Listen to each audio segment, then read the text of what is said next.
There's always something that needs a little fixing on Far Point Farms.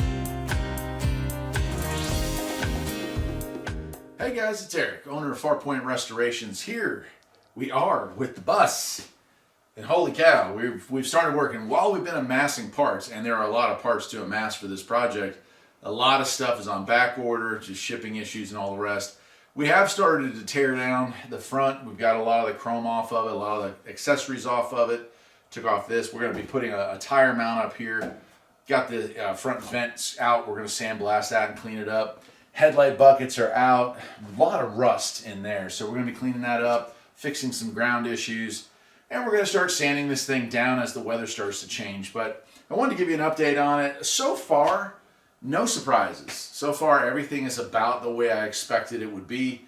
You know, for the cost of this bus initially, I knew what I was getting myself into. Big news on the bus front is this. We have decided not to try to fix the engine that's in here. We have decided to do a Subaru conversion. And that was after a lot of pricing and trying to decide, do I go with the Type 1 engine and convert it backwards in time? Do I rebuild the Type 4 engine, still dealing with a 50-year-old motor with some 50-year-old parts, you know, rebuilt parts put on it? And we want to drive this thing on some pretty epic adventures. You know, I've taken a few epic adventures here since we started the channel.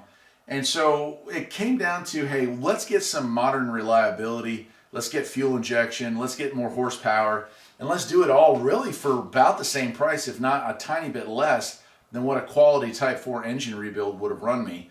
So we are now looking for a 1996 through 2004 Subaru that we're going to get an EJ25 motor and put it in here.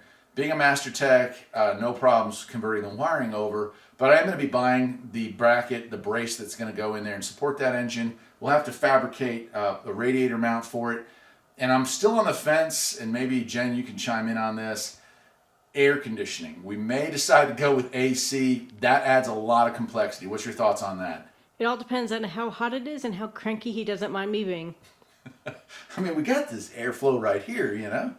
But anyway, that is a big if. And so when we get the car, I'm going to pull the dash, I'm going to pull the heater box, AC assembly out. We're going to save all the hoses and stuff. And I can make my own hoses here on site.